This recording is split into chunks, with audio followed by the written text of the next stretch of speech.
다 함께 찬양하심으로 예배에 나가겠습니다.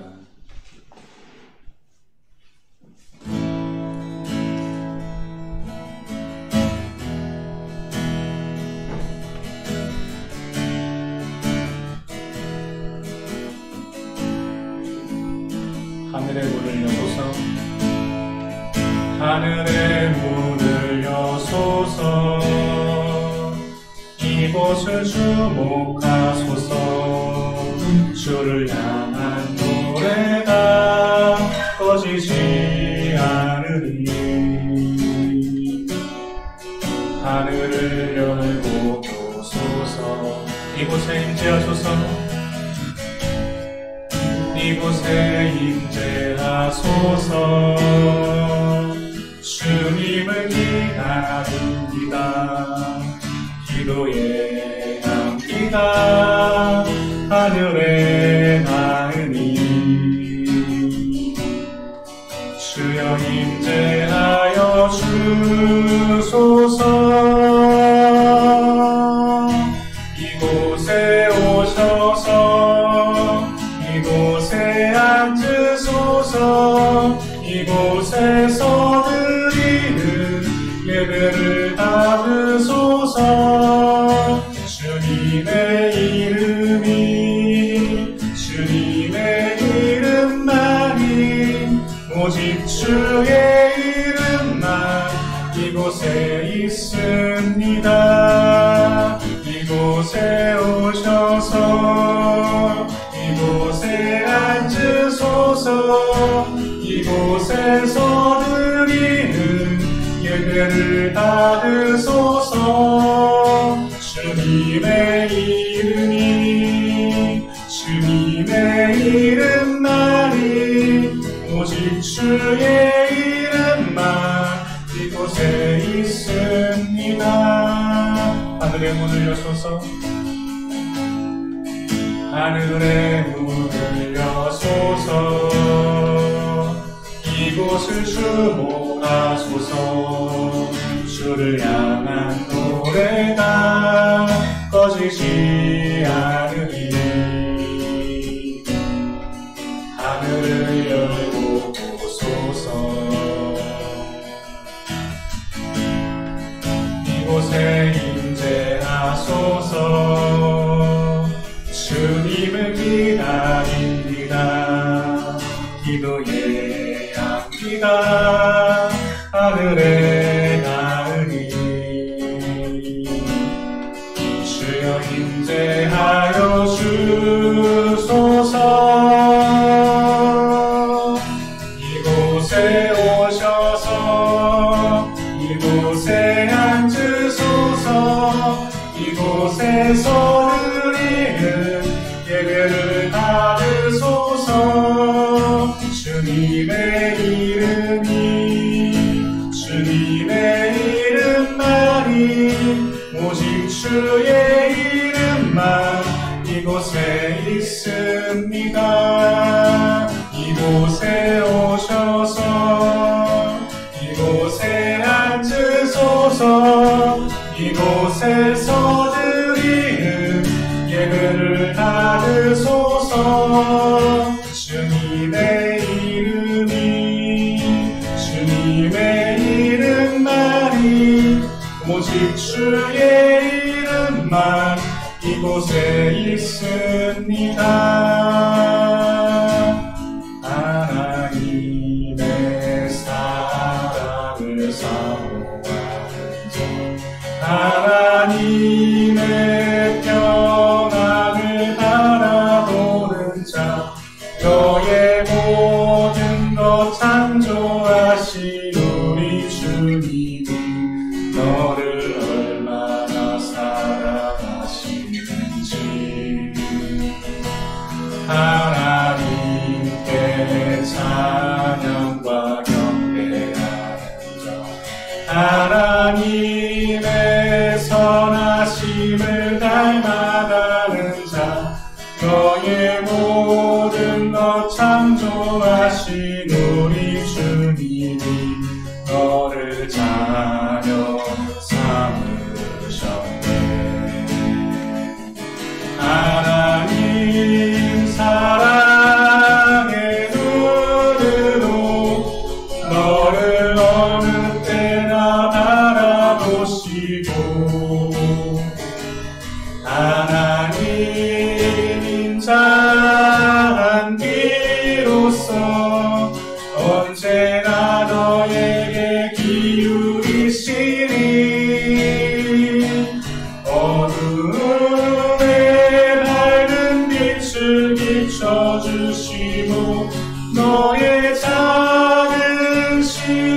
이름에도 응답하시니 너는 어느 곳에 있든지 주를 향하고 주만 바라볼지라. 하나님 사랑의 눈으로 너를 어느 때나 바라보시고 하나님 인자한 귀로서 언제나 너에게 기울이시니 어두움에 밝은 빛을 비춰주시고 너의 작은 시름에도 응답하시니 너는 어느 곳에 있든지 주를 향하고 주만 바라볼지. 하나님 사랑의 눈으로 하나님 사랑의 눈으로 너를 어느 때나 바라보시고 하나님 인자한 귀로서 언제나 너에게 기울이시니 어두움에 밝은 빛을 비춰주시고 너의 작은 시름에도 응답하시니 너는 어느 곳에 있든지 주를 향하고 주만 바라볼지라. 주만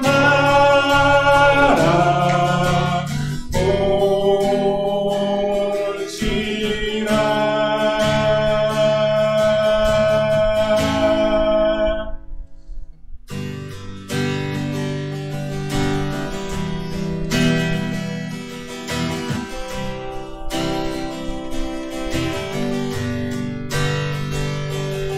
생명 주께 있네 능력 주께 있네 소망 주께 있네 주 안에 있네. 생명 주께 있네 능력 주께 있네 소망 주께 있네 주 안에 있네.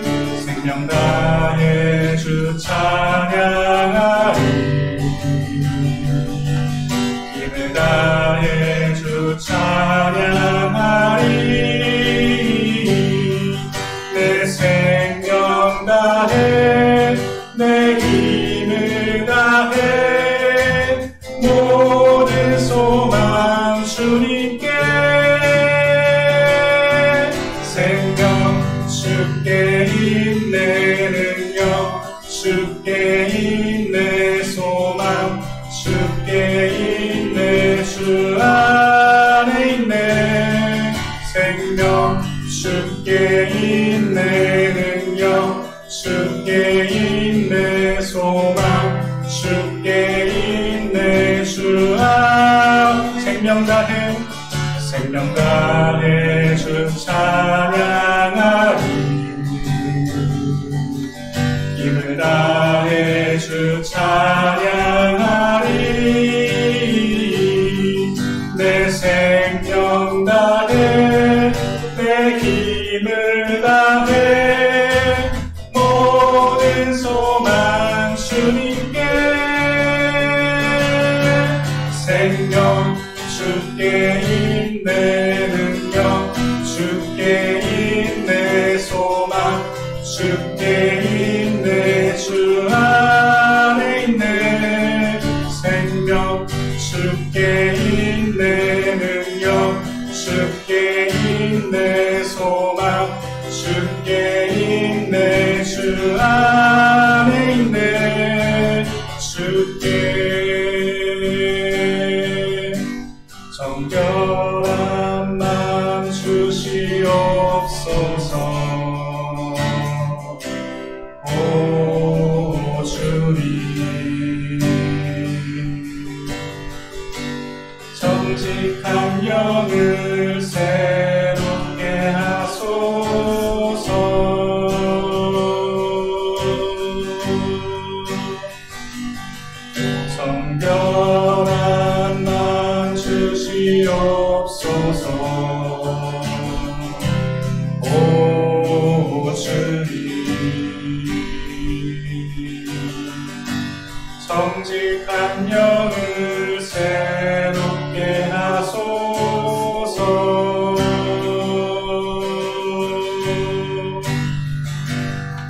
나를 주님 앞에서 멀리 하지 마시고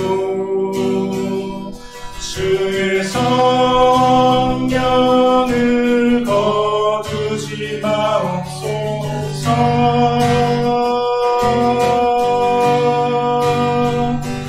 그 구원의 기쁨 다시 회복시키시며 변치 않는 맘 내 안에 주소서. 정결한 맘 주시옵소서. 정결한 맘 주시옵소서. 오 주님, 정직한 영을 새롭게 하소서.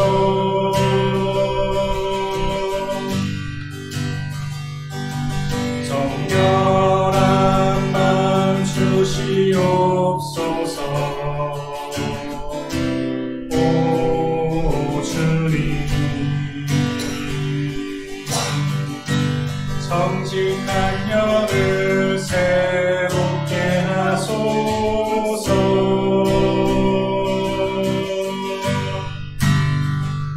나를 주님 앞에서 멀리 하지 마시고 주의 성령을 거두지 마옵소서.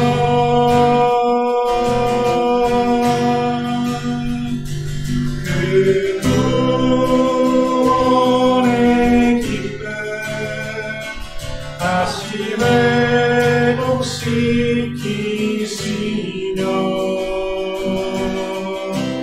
변치 않는 맘 내 안에 주소서. 나를 주님 앞에서 나를 주님 앞에서 멀리 하지 마시고 주의 성령을 거두지 마옵소서.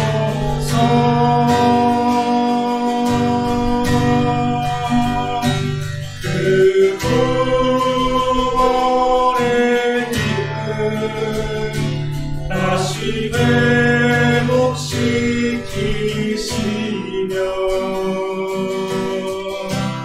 변치 않는 맘 내 안에 주소서.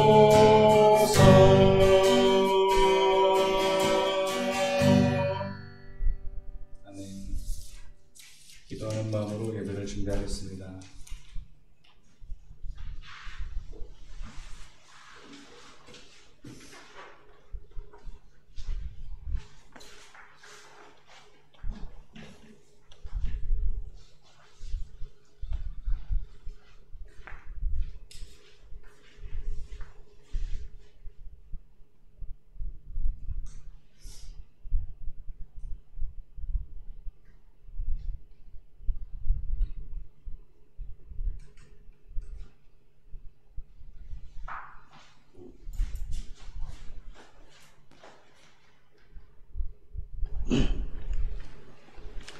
오늘 함께 은혜 나누실 말씀은 누가복음 12장 11절부터 21절까지입니다.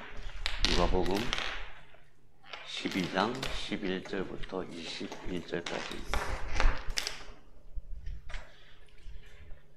한 절씩 교독하겠습니다. 우리 가운데서 어떤 사람이 예수께 말하였다. 선생님, 내 형제에게 명해서 유산을 나와 나누라고 해주십시오.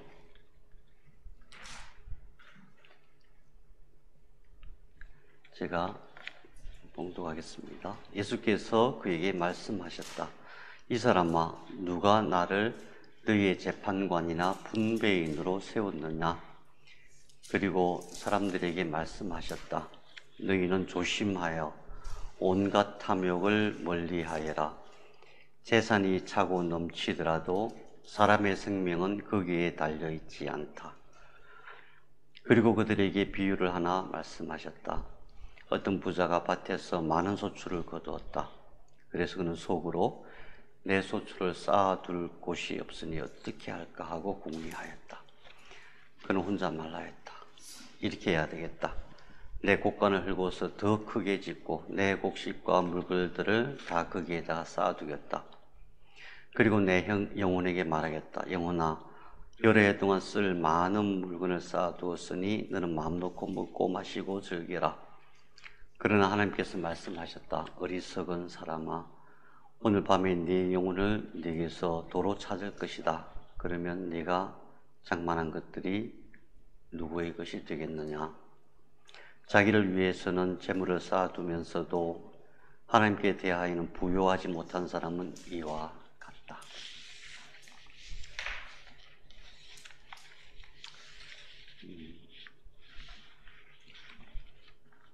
예수님께서 하시는 사역이 절정에 이른 시기였습니다.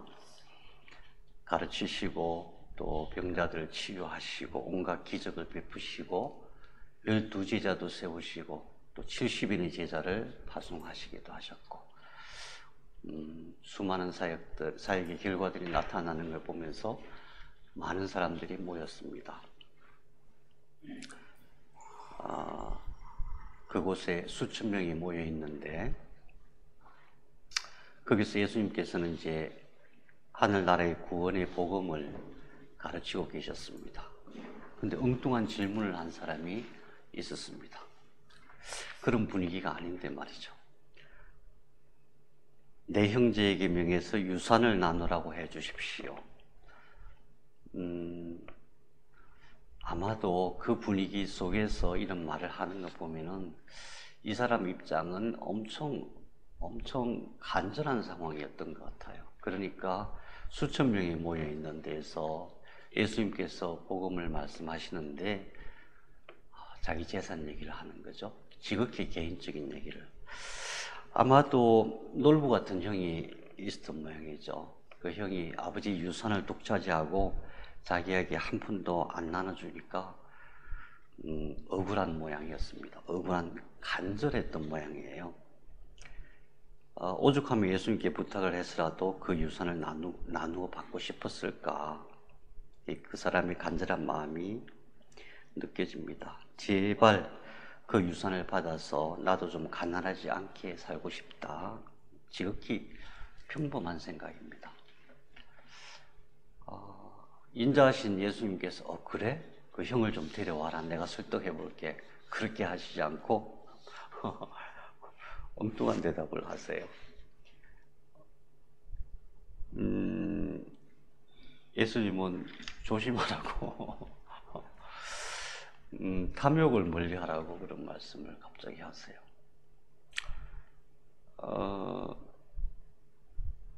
그러니까 그 말은 그렇잖아요. 형을 설득해서 억울함을 풀어주고 그 욕심 많은 형한테 그렇게 살면 안 된다. 부모님 유산이니까 혼자 독차지하지 마라. 형제들하고 나누야지. 이렇게 설득하시는 게 아니라 오히려 그 억울해하는 동생에게 조심하여라. 탐욕을 멀리하여라. 재산이 차고 넘치더라도 사람의 생명은 거기에 달려있지 않다고 말씀하십니다. 예수님께 질문했던 그 사람은 아마도 내가 잘못 들었나? 그렇게 생각했을 것 같아요. 아니면은 예수님께서 내 말을 잘못 알아들으셨나? 내가 탐욕을 부린 게 아니라니까요. 형님이 탐욕을 부리고 있다니까요.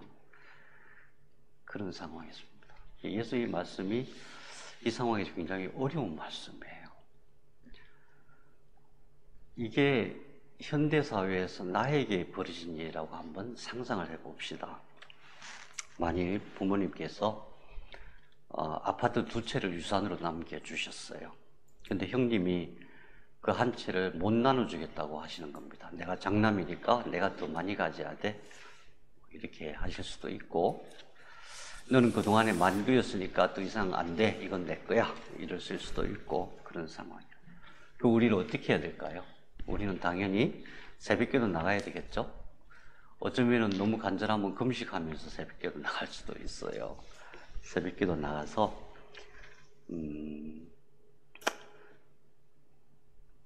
예수님께 이렇게 기도할 수밖에 없잖아요. 하나님, 우리 형님 마음을 좀 돌이켜 주세요. 아파트 한 채는 제 거잖아요. 요즘 아파트 값이 몇 억이 넘습니다. 이게 작은 금액이 아니에요. 저 그 아파트 한 채만 있으면은 소원이 없겠어요.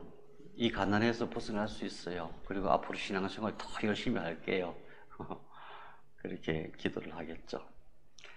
근데 하나님께서 이렇게 대답하십니다. 조심하여라. 탐욕을 멀리하라. 재산이 차고 넘치더라도 사람의 생명은 거기에 달려있지 않다. 이렇게 말씀하시는 겁니다. 그럼 어떡하겠어요? 예, 알겠습니다. 이런 마음이 들까요? 하나님, 제 말을 못 알아들으셨네. 내가 아니고 형이 탐욕을 부린다니까요. 우리는 당연히 또 그렇게 기도할 것입니다. 재산이 차고 넘치는 게 아니라 저는 집도 절도 없어요. 그때 하나님께서 또 이렇게 말씀하시겠죠. 온갖 탐욕을 멀리하여라. 그렇게는 못하죠. 예. 우리의 기도는 아마 그렇게 이어질 것 같아요. 하나님, 요즘 물가를 모르시는 모양인데 이 평생 벌어도 그 아파트 한 채 못 사요. 그렇게는 못합니다. 소송할 겁니다. 그런 상황입니다. 근데 예수님께서는 아마 이 말씀이 굉장히 중요한 메시지였던 것 같아요. 그래서 비유를 들어서 또 말씀하십니다. 한 부자가 그의 농사가 너무 잘 되었는데 쌓아둘 창고가 부족했다. 부자가 생각하기를 창고를 크게 짓고 쌓아두어서 여러 해 동안 마음껏 먹고 마시고 즐겁게 살자. 그때 하나님께서 말씀하십니다. 어리석은 사람아, 오늘 밤 죽으면 그 재산 누구 것이 되겠느냐? 예수님은 그 부자의 마음에 대해서 말씀하고 계십니다. 마음에 대해서. 그러면은 이 시점에서 한번 생각해 봅시다. 우리는 가끔 성경을 읽을 때마다 이거는 예수님께서 이 시대 상황을 잘 몰라서 그렇게 말씀하셨을 거야. 또는 이건 나하고 좀 생각이 다른데 예수님은 예수님이니까 그렇게 생각하시는 거지. 예, 그렇게 성경을 읽을 때가 참 많습니다. 제가 그렇습니다. 그런데 예수님의 말씀은 항상 옳습니다. 내 생각이 틀리지 예수님 말씀이 틀릴 리가 없잖아요. 그러니 한번 생각해 봅시다. 안 주겠다는 유산을 요구하는 것이 과연 탐욕인지, 탐욕이 왜 생기는지, 왜 조심하라고 말씀하시는 것인지. 유산을 나누자고 요구하는 것은 당연히 정상적인 생각이죠. 그런데 예수님께서는 그렇게 하지 말라. 어쩌면은 요구하는 것 자체보다도 그런 요구하는 마음, 그런 생각을 가지지 말라고 우리에게 말씀하십니다. 나는 그게 옳다고 생각하는데 전혀 욕심이 아니라고 생각하는데 예수님은 탐욕이라고 말씀하시니 당연히 예수님 말씀이 맞겠죠. 내 생각이 틀리고. 어쨌든 예수님 생각과 우리의 생각은 다를 수밖에 없습니다. 우리는 가끔 내가 예수님이나 하나님보다 더 똑똑하고 더 능력이 있다고 생각하는 경우가 많이 있어요. 제가 그렇습니다. 그래서 기도할 때에도 늘 내 얘기만 쭉 늘어놓고 대답은 듣지도 않고 하나님 이건 이렇고 저건 저렇고 그러니까 이거 이렇게 해주세요 하고 하나님이 나에게 말씀하시기도 전에 기도 끝 하고 일어납니다. 이것을 기억합시다. 하나님이 나보다 훨씬 더 똑똑하시다. 비교할 수 없이 똑똑하시다. 사업을 하든 직장 생활을 하든 심지어 구멍가게를 하든 또는 치유를 하든 뭘 하든 부부싸움을 하더라도 하나님이 나보다 더 잘하신다. 뭘 하더라도 우리의 인간사에서 일어나는 어떤 일을 하더라도 나보다 하나님이 더 잘하신다. 그러니 내 생각과 하나님 생각이 다를 때 조심해야 된다. 내 생각과 하나님 생각이 다를 때 끝까지 내 생각이 옳다고 우기고 가다가는 구렁텅이에 풍덩 빠지는 수가 있지요. 그러니까 정당하게 유산을 요구하는 그 생각조차도 탐욕이라고 말씀하시면 탐욕이 맞는 것입니다. 내 생각과 다르지만은 예수님 생각이 맞습니다. 예수님께서 말씀하시는 이 탐욕이라는 것이 도대체 무엇일까요? 헬라 원문에는 탐욕을 플레오넥시아라고 한다고 합니다. 그 뜻은 지금 우리가 쓴 탐욕이라는 말과 같지만은 그 말의 원래 근원을 따져보면은 권력의 굶주림이라는 뜻이랍니다. 권력의 굶주림. 그러니까 탐욕이라는 말은 굶주림, 다시 말하면은 결핍, 뭔가 부족하다, 뭔가 부족하기 때문에 계속 뭔가 더 채우려고 하는 그 마음. 그러니까 탐욕의 뿌리는 결핍감에서 오는 것입니다. 뭔가 모자란다. 탐욕을 부리지 말라고 하시는 말씀은 모자란다는 생각을 하지 말라. 또는 모자라지 마라. 부족하지 마라. 그런 말씀하고 같은 뜻이죠. 부족하다고 생각할 때 우리는 더 가지고 싶고 그 가지고 싶은 갈망은, 굶주림은 끝이 없고 한이 없습니다. 근데 그 마음이 잘못된 것일까? 부족할 때 더 가지고 싶어 하는 것이 너무나 정상적인 생각이 아닌가? 그런데 그것을 예수님은 조심하라고, 온갖 탐욕을 멀리하라고 말씀하십니다. 왜 조심해야 되는지 잘 이해가 되지 않습니다. 탐욕이 없으면 우리의 욕구, 갈망, 목표의식도 불분명해지고 이 세상을 살아갈 힘이 없어지는 거 아닌가? 이런 생각도 들지요. 그런데 가만히 보면은 우리가 사는 이 시대는 아무리 열심히 살아도 늘 부족합니다. 늘 부족합니다. 부자든 가난한 사람이든 일반적인 중산층이라 하더라도 부족한 마음을 안 가지고 사는 사람은 없습니다. 아무리 재벌이라 하더라도 마찬가지입니다.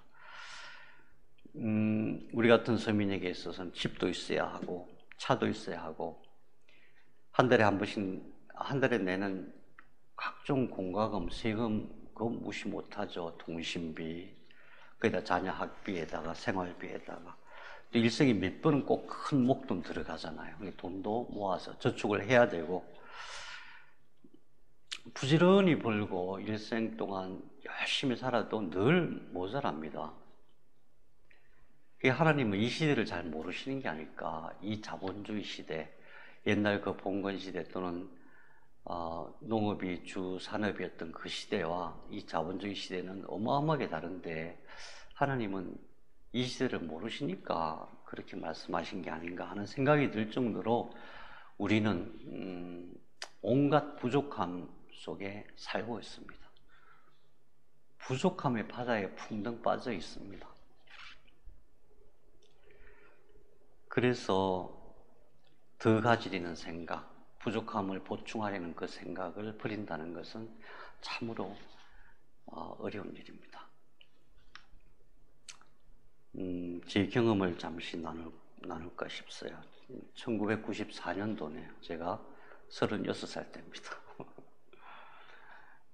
건설회사를 다니면서 엄청 열심히 일을 했어요. 하루에 3시간씩 잤습니다. 하루는 집사람이 커피포트에 커피를 끓여가지고 사무실 찾아왔어요. 새벽에. 이 사람은 왜 맨날 밤새 일하는가? 사무실 왔더니 서류가 산더미처럼 쌓여있는 걸 보고는 커피만 끓여주고 아무 말 없이 집에 혼자 돌아갔던 기억이 납니다. 지금 생각해 보니까 미쳤지. 완전히 돌았어요. 일중독이었죠. 그런데 그 열심히 일한 결과 건설업에 대한 전반적인 모든 것을 다 파악할 수가 있었어요. 관청 업무니 민간 개발 사업이니 자체 개발 사업이 어떻고 현장 관리는 어떻고 자금 관리는 어떻게 해야 되고 세무 관리 어떻게 해야 되고. 그래서 이제 다 배웠다. 나는 다 배웠어. 독립해야지. 그래서 1994년도에 그때 제가 자본금 1,500만 원 가지고 회사를 하나 설립을 했습니다. 이름도 주식회사 실로암. 우리는 선교할 기업이다. 돈 많이 벌어서 선교해야지. 그리고 매일 아침 9시에 전 직원들 모아놓고 같이 예배를 드렸어요. 그때는 제가 그냥 집사였는데도 제가 늘 설교 준비하고 같이 큐티하고 묵상하고. 그리고 우리는 돈 많이 벌어서 선교할 거야.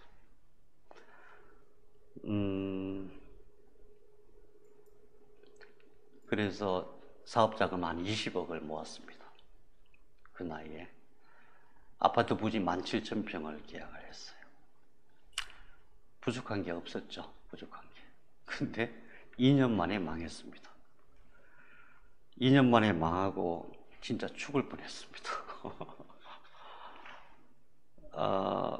그래, 회사 이름을 실로암이라고 지었고 매일 예배를 드렸고 매일 직장 예배를 드렸고 교회생활 열심히 했고 선교하겠다고 늘 마음속에 선교의 꿈을 키워가고 그랬는데 하나님 왜 망하게 하시냐고. 그 망한 상태, 그 삶의 그 비참함은 말로 이루 말할 수가 없었습니다. 지금에서야 알죠. 지금은 이제 철이 들어서 그 어떤 탐욕과 갈증 속에서 내 인격이 어떻게 망가질 것인지 아마도 하나님 마음을 충분히 이해하지만 그때는 너무나 억울하고 너무나 하나님 앞에 실망하고 하나님 이러실 수가 있습니까? 매일 예배를 드리는데 헌금도 잘했는데 매주일마다 내가 어디 있든가 어떤지 간에 교회를 찾아서 예배 드리고 그랬는데 하나님께서는 그런 거 다 쓸데없고 그거 아무것도 아니거든요. 차를 뭐 다치 클라이슬러 밴 타고 다니고 그런 거 중요한 게 아니에요. 통장에 20억 그게 중요한 게 아니었거든요. 하나님께서는 제 마음을 늘 살펴보고 계셨을 것입니다. 돈이 넉넉하고 사업이 잘 되니 부족함이 없구나. 이제 돈 잘 벌어서 잘 먹고 잘 살자. 선교도 잘하자. 이것이 탐욕이라는 것을 깨닫는데 많은 시간이 걸렸습니다. 참으로 오랜 시간이 걸렸습니다. 그게 어떻게 탐욕인가? 정상적인 생각은 아니죠. 회사 이름을 실로암으로 했다고? 아무 상관없습니다. 직장 예배를 매일 드렸다고? 교회 생활 열심히 했다고? 돈 많이 벌어서 선교하겠다고? 하나님은 우리에게 그거 원하시는 것이 아닙니다. 그거 한다고 진짜 죽을 뻔했습니다. 오히려 하나님 우리에게 모든 탐욕을 멀리하라고 조심하라고 말씀하십니다. 부족함이 없게 살라고 말씀하십니다. 통장에 돈 있다고 부족함이 없는 게 아니다. 좋은 차 타고 큰 집에 산다고 부족함이 없는 게 아니다. 오히려 더 갈망이 생기죠. 더 탐욕이 생깁니다. 더 부족합니다.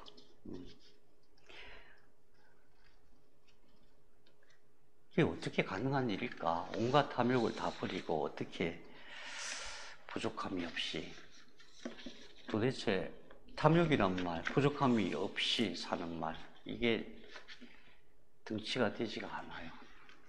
그런데 이 모든 의문에 대한 답이 21절에 있습니다. 자기를 위해서 재물을 쌓아두면서도 하나님께 대하여는 부요하지 못한 사람은 이와 같다. 새겨서 다시 읽어보면은 하나님께 대하여 부요하자입니다. 하나님께 대하여 부요하자. 어떻게 해야 하나님께 대하여 부요한 것인지 참으로 쉽지 않은 명제입니다. 하나님은 우주를 창조하신 분입니다. 그냥 지구별을 창조하신 분이 아니고 우주를 창조하신 분이, 인간을 창조하신 분이 아니고 모든 생명과 모든 별과 모든 은하와 그 어마어마한 우리는 상상도 할 수 없는 것을 창조하신 분입니다. 우선 기본적으로 나보다 훨씬 똑똑하시고 나보다 무슨 일이든지 나보다 훨씬 잘 하신다는 것을 기억합시다. 그 하나님께서 내 마음속에 계십니다. 구약 시대에는 선지자에게도 몇 년에 한 번, 몇십 년에 한 번, 또는 일생에 한두 번 그렇게 나타나셨던 하나님이 지금은 나와 항상 함께 계십니다.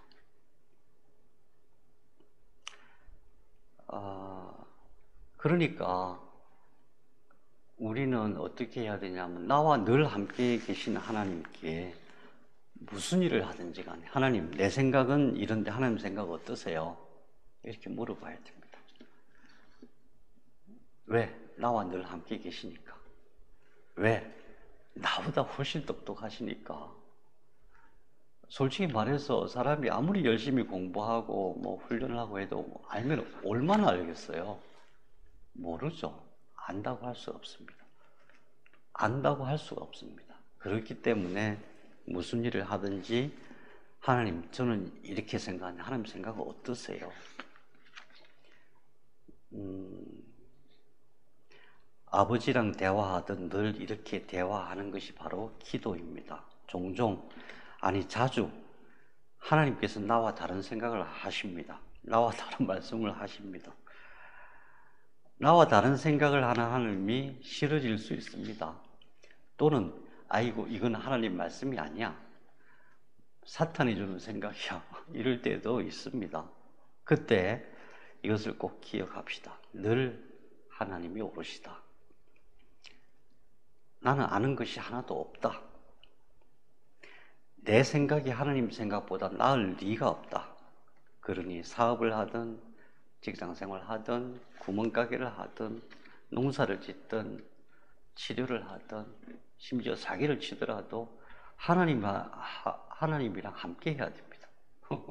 부부싸움을 하더라도 하나님과 함께 하지 않는다는 것은 내 생각으로 하는 거거든요. 내 생각으로 뭘 하든 간에 하나님과 함께 하시면은 그러면은 됩니다. 왜? 어떻게 해서든지 내 소원을 이루어주고 싶어 하시는 아버지가 바로 하나님이시기 때문입니다. 잔소리 하시는 하나님이 아니에요. 너 이렇게 해라 저렇게 해라 이건 하지 마라. 왜 그렇게 하느냐? 우리는 보통 우리의 어른들, 우리의 선생님들 속에서 잔소리 하시는 어른들의 모습만 기억하죠. 하나님은 잔소리 하시는 어른이 아니십니다. 하나님은 어떻게 쓰든지 내 마음의 소원을 이루어지고 싶어 하시는 그런 인자하신 능력이 있으신 우주를 창조하신 분이십니다. 그러니 하나님, 내 생각은 이런데 하나님 생각은 어떠세요? 하나님, 이거 소송이라도 해야 되겠는데 하나님 어떻게 생각하세요? 아니다. 그런 생각하지 마라. 네 부족한 게 뭐가 있냐? 그래서 뭘 하든지 간에 하나님과 함께 하니까 다 잘 되는 겁니다. 소유를 많이 한다고 잘 되는 게 아니거든요. 물질을 많이 가진다고 잘 되는 게 아니거든요. 공부를 하더라도 마찬가지입니다. 제가 늘 기억하는 것은 저는 배운 게 별로 없는 사람이라서 늘 좀 집착하는 경향이 있어요. 이게 도대체 뭐냐? 밤새도록 그걸 쫓아서 하다가 잠시 누웠을 때 하나님께서 주시는 번뜩이는 지혜가 있어요. 그런 것을 통해서 우리는 하나님과 늘 함께 할 수 있습니다. 하나님, 도대체 이것이 무엇입니까? 저는 어떻게 해야 됩니까? 이것을 어떻게 해야 될까요? 그렇게 했을 때에 부족함이 없는 상태가 됩니다. 왜? 뭘 하든지 간에, 무슨 일을 하든지 간에 다 잘 할 수 있거든요. 그래서 제가 비유로 말씀드립니다. 사기를 치더라도 하나님과 함께 해라. 그러면 됩니다. 뭘 하더라도. 그래, 우리는 늘 내가 잘한다고 생각하지만은 그건 내 생각입니다. 잘 할 수가 없어요. 이 복잡하고 어려운 사회에서 내 생각으로, 내 이 부족한 생각으로 잘할 수는 없습니다. 내 마음의 소원을 정말로 진심으로 이루어주고 싶어 하시는 하나님과 함께 하는 것이, 그것이 부족함 없는 것이지요. 그것이 하나님께 대하여 부요한 것입니다. 그 부요함은 차고도 넘치고도 넘치고도 넘칩니다. 부족한 마음을 가질 수가 없어요. 형님이 아파트 두 채 중에서 야, 내가 두 채 다 가져야 되겠다. 그때에 내 마음속에 차고도 넘치고 넘치는 하나님의 부유함 때문에, 아, 그래요? 형님 다 가지세요. 저는 뭐 필요 없어요. 아파트 필요 없어. 아파트 없어도 돼요. 그런 상태가 되는 거죠. 그런 상태를 하나님께서 우리에게 원하고 계십니다. 우리의 생각을 그렇게 만드시는 부요함입니다. 모든 두려움과 걱정과 근심과 결핍감, 그 모든 것이 사라지는 하나님의 부요함. 그 하나님의 부요함을 여러분 모두가 누리시기를 간절히 기도합니다. 감사합니다.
우리 함께 찬양합시다.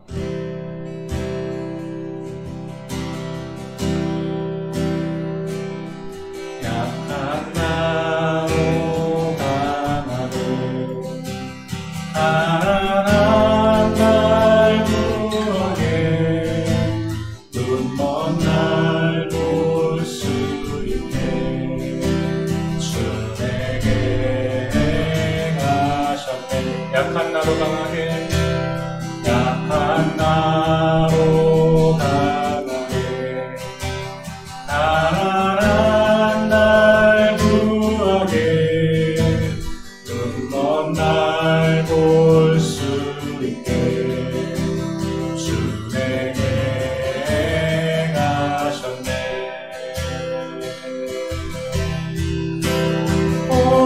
호산나 호산나 주님 당한 어린 양.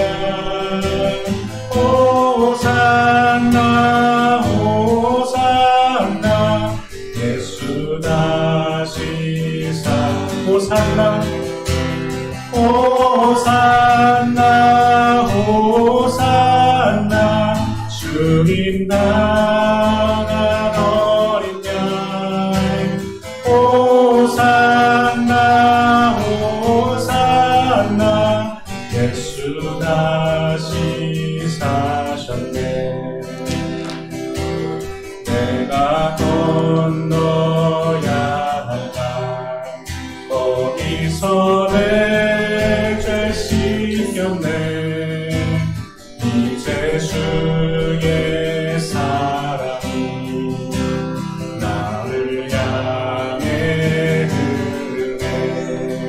호산나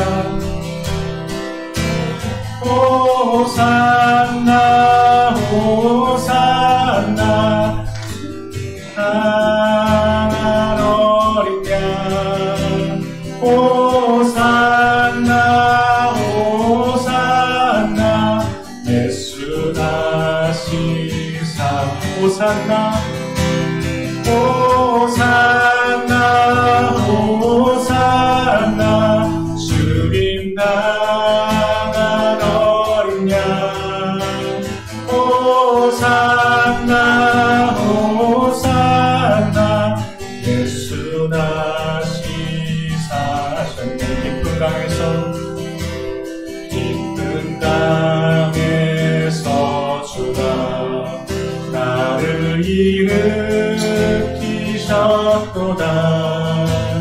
구원의 노래 부르니 예수 자유 주셨네.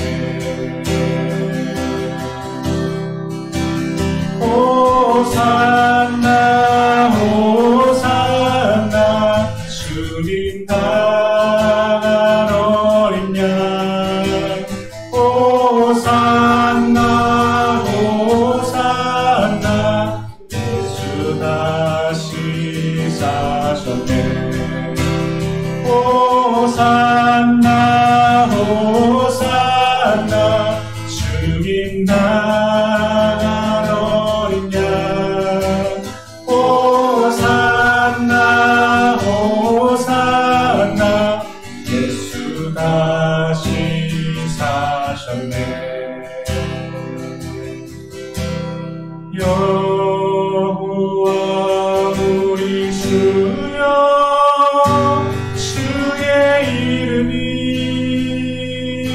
온 땅에 어찌 그리 아름다운지요. 어찌 그리 아름다운지요. 여호와 우리 주여 주의 이름이 온 땅에 어찌 그리 아름다운지요. 어찌 그리 아름다운지요. 주의 손가락으로 지으신 주의 하늘과 주가 베풀어 두신 달과 별 내가 보니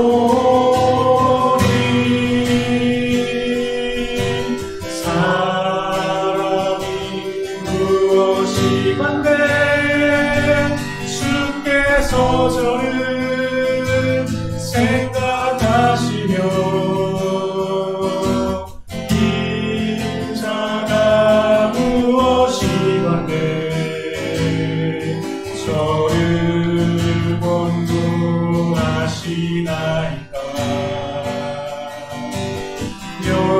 여호와 우리 주여 주의 이름이 온 땅에 어찌 그리 아름다운지요. 어찌 그리 아름다운지요.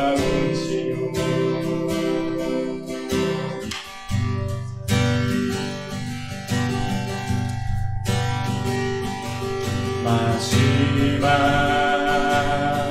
날에 내가 나의 영으로 모든 백성에게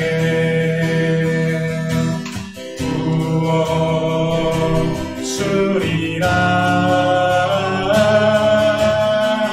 자녀들은 예언할 것 것이요 청년들은 환상을 보고 아비들은 꿈을 꾸리라. 주의 영이 임하면 자녀들은 예언할 것이요 청년들은 환상을 보고 아비들은 꿈을 꾸리라. 주의 영이 임하면 성령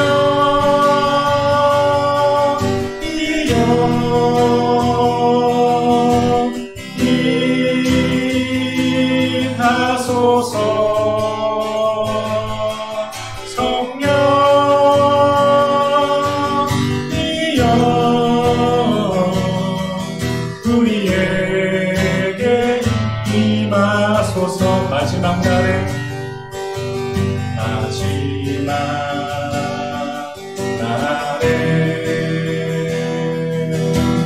내가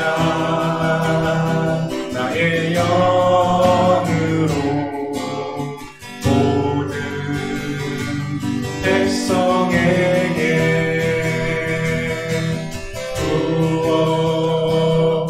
부어주리라.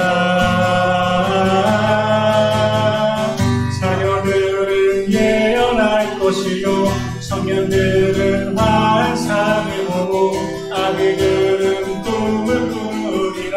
주의 영이 임하면 자녀들은 예언할 것이요 청년들은 환상을 보고 아비들은 꿈을 꾸리라. 주의 영이 임하면 성령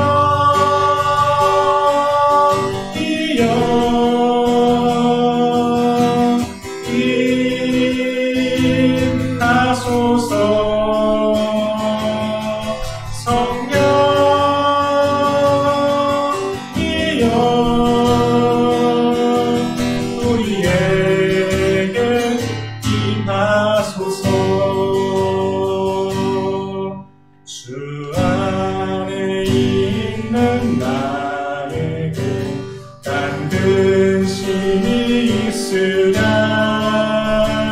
십자가 밑에 나가 내 짐을 풀었네. 주님을 찬송하면서 할렐루야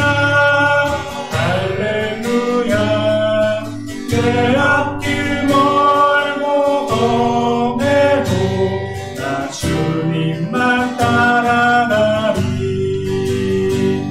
그 두려움이 변하여 내 기도 되었고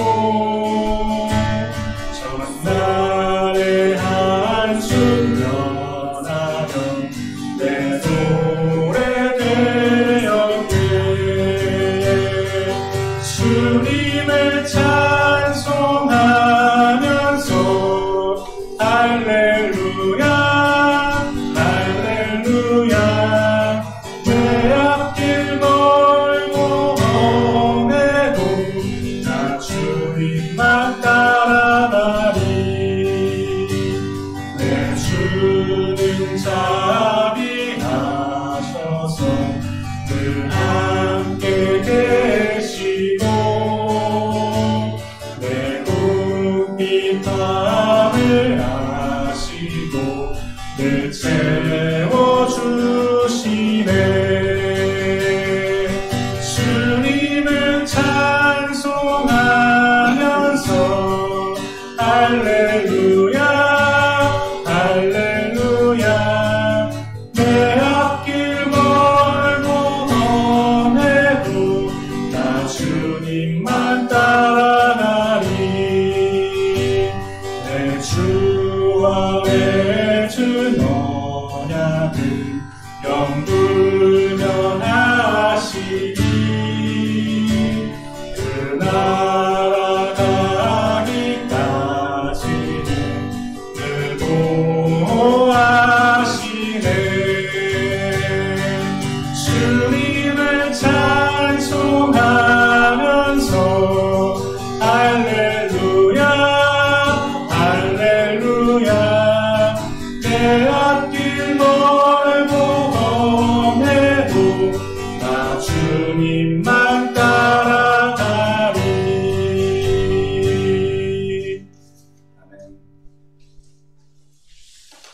주기도문으로 예배를 마치겠습니다.